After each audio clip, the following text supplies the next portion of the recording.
Professor S. Sancheti, Provost Vice-Chancellor of Marwadi University.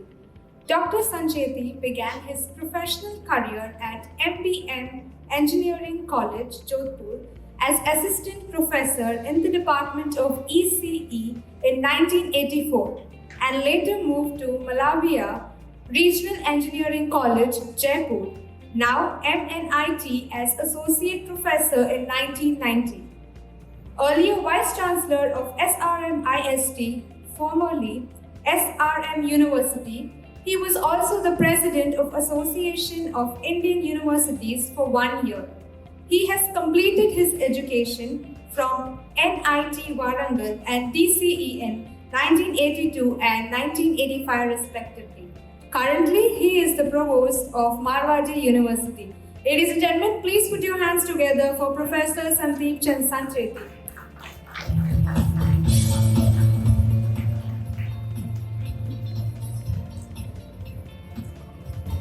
A very good afternoon to everyone. Thank you for this invitation, Collegedunia, Sahil ji, Mr. Sanjay, Mr. Taranjot and everyone else.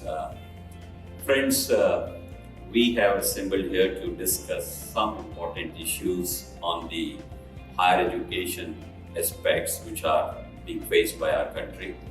I'm very happy to throw my opinion or ideas to you for you to ponder over and probably take them in right spirit to change yourself or use them if you so like, otherwise discard them as well.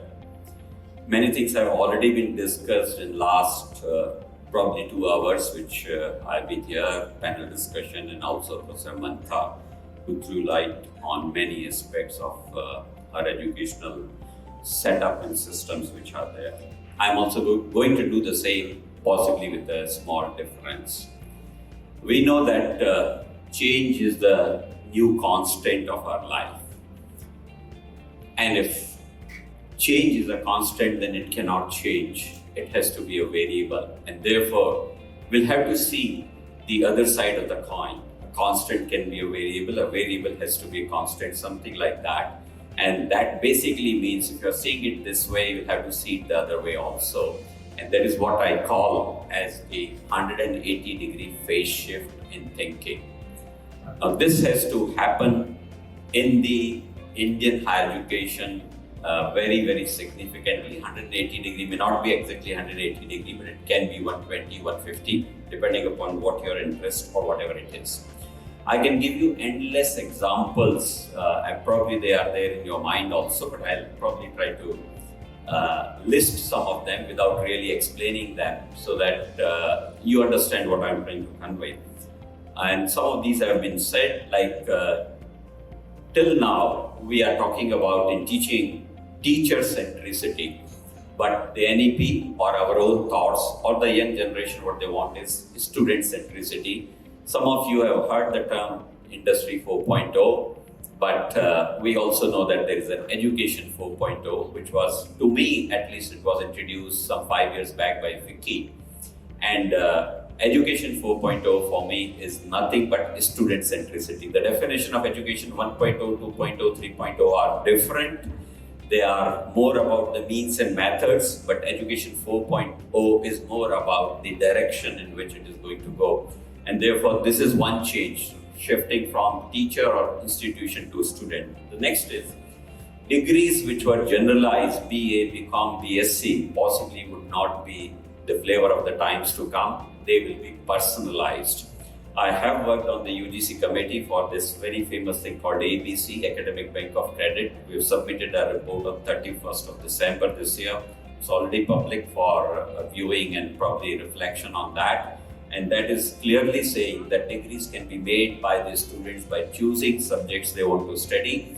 And in that case, if they do not reflect adequately enough in terms of a specialization, the degree can be a Bachelor of Liberal Education also. So I can have science and engineering and medicine and philosophy and management and everything which I want, languages, and still get my credits and get my degree. I think that is how degrees can be personalized. The classes, obviously, which were physical will become non-physical, online or virtual or whatever you can say, or may become flipped also. All those things are there. Earlier teachers were never used to disclosing the contents, where they are coming from, which book and all that. Many of them were not doing it, but today it will become compulsory. So again, 180 degree. The most important for me is when I became a teacher in 1984, I was told and I was seeing that every teacher wanted to cover the syllabus, and once the syllabus is covered, everyone was very happy that syllabus is covered and you're ready for examination kind of a thing. At the most they'll ask, have you revised? But today the concept is changed completely. It does not cover the syllabus, uncover the syllabus, which is most important. And that uncovering basically means why the subject is being taught, what is its importance, how is it going to relate to your future, and what are its applications, various things which are there. So that uncover is something very, very important. That's a huge shift, 180 degree. Teacher would be a coach, teacher would be a counselor, teacher would be an entrepreneur who will teach new things, try new things and facilitate new things. A teacher would be a guide, a teacher would be a friend, and in my opinion, a teacher would be a co-learner. A teacher who is not a co-learner is never going to remain a teacher or a good teacher at least. One has to update or charge their batteries regularly, and therefore the teachers will also be coming in a new shape, in a new form, and that is how all this 180 degree phase shift will happen. Similarly, I think Mantas have talked about the virtual lab a little bit. I might slightly differ from him because I've driven that particular initiative. The real labs will be now substituted by the virtual labs today. And in the virtual lab, the real things will be there. You will only electronically control them, like you do your banking today, like you can do your home control today, that you can run the ACs and run other things here and there. Remotely, you can run the same machines. You can have this, and they have better safety, better control, better level of experimentation, more deeper preparation, individualized use, and also 24/7. Otherwise, we are using our labs maybe 4, 6, 10 hours in a week. Now this will be 24/7. So that's the beauty of some of these changes which are there. Till last year, we were objecting to devices in our classrooms, anyone carrying mobile, anyone carrying any laptops and etc. In most cases, they were objected to. But today, we are pleading to our students that come with them. Even if you have an ordinary mobile, we'll make sure that you give your exam and you do this and you do that, and everything will be delivered to you. You can give assignments. That's another big change which is happening. Similarly, coming to the last part of what we call the cycle of teaching learning is the examination, and there is going to be much bigger change there.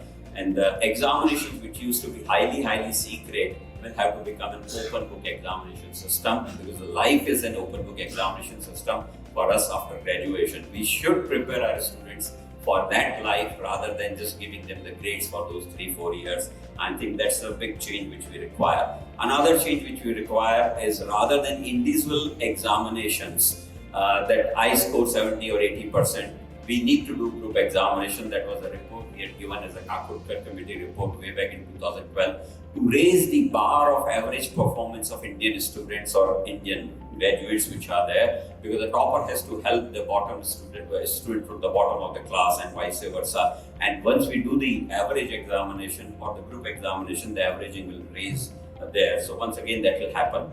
We are not going to be regulated so much as we used to be. We are going to be autonomous, but the only problem we will face is people don't understand the autonomy so well.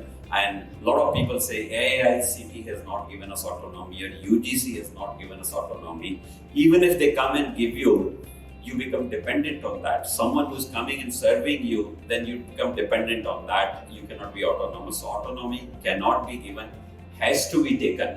Let's understand that. That's another mindset shift which is required for us to grow and do well. So these are some of the examples which I have given in terms of the domain of higher education, where things need to change. I think we need to open up our mind rather than have a closed mind that what we have been doing is good. Yes, that's good. I'm not objecting to that, but the change is must in the changing circumstances. COVID has told us that how much change is required. So I come to my final part of the talk, because I don't want to stretch it beyond a certain time. How is this change going to happen? How is this constant and variable interrelationship is going to shape up in future and in the coming times? One is the NEP. NEP has become an enabler for all that.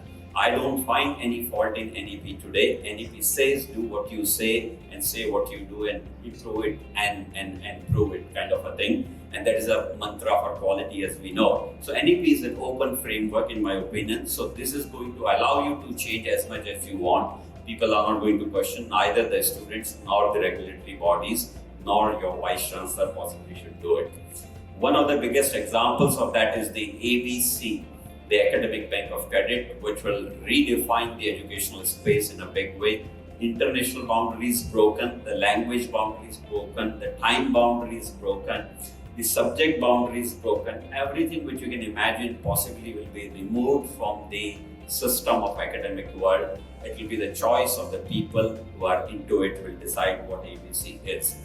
Blended learning, I think for some reason the distance education or online words were the curse words in the higher education system, but today they are going to be decided by this. I was also part of the UGC committee where on 17th of February we submitted a report on the blended education, which is going to feed to many other committees in terms of its implications.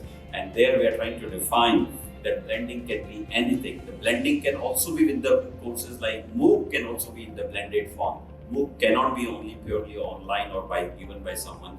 MOOC can also be taught and regulated and all that. So there can be infinite number of combinations which one can talk about in terms of blending, which is there. Similarly, there was a recent controversy which I'd like to just touch upon by an example that the AICTE promulgated some policy about physics and maths in terms of entry, which was a star attraction yesterday when Professor Srude was here in some other conference where I was also there. And the point here is that we are seeing it only from a limited angle and lens of thought or process, whatever you can say. While maths and everything is very, very important for that, no one can deny that. And I made my life because of maths and I become an engineer. But let me ask you, if the commerce people say, or the arts people say that the people who are coming to BA and BCom also need to be having certain things and do not require maths kind of a thing. And they say that if you're not done accountancy in your 12th standard, you should not be allowed to enter to BCom. What will happen to many of those graduates who after doing science or maths or whatever go to those streams? I think we should not compartmentalize anything, in my opinion. The policy was a good in principle. Implementation would have decided that if I was weak in mathematics, I would be given extra course in mathematics if I want to do engineering, and vice versa. That openness is what we possibly require today to make things very, very our education system more successful. So entrance tests and qualifications also need to go through the change. Allow people to do what they want to learn rather than tag it to some kind of a requirements which you have in a very, very rigid way that's not required. Adding diversity is something very important. Today I find states after states say that 50%, 70%, 80% quota belongs to our state, as if it's just their proprietary which they want to promote and do. But you know that the knowledge has no boundaries, and therefore the diversity needs to be respected, and that's how once again the changes will happen. And the final word and the last word is use of technology is the most important. Technology has broken all the things in life, our lives in the last 200 years, whether those are political boundaries, social boundaries, geographical boundaries, financial boundaries. The wave has continuously moved based on where the technology has developed deep roots or better roots, whatever you can say. And the same is now going to happen. Education was a slow mover as far as technology is concerned, but now it will have to adopt it very fast. I must say once again, end up this with an example that conventionally for last 60 years, I have not seen a school or a classroom or a teacher or a student without a bag or pen or pencil or whatever that may be, or even in the examination, all the same things are there. But in future, maybe in next 5 to 10 years, you will see all these things will vanish.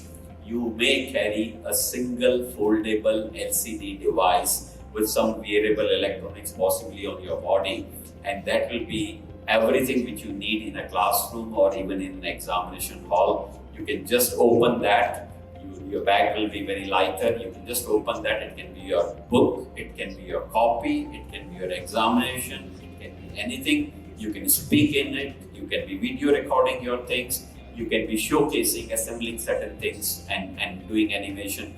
Everything is possible through that single foldable LCD screen. And that is the power of technology which is going to come to the education. And therefore, my final word here is be ready for the change, embrace it, don't resist it. Thank you so much. Thank you for your time.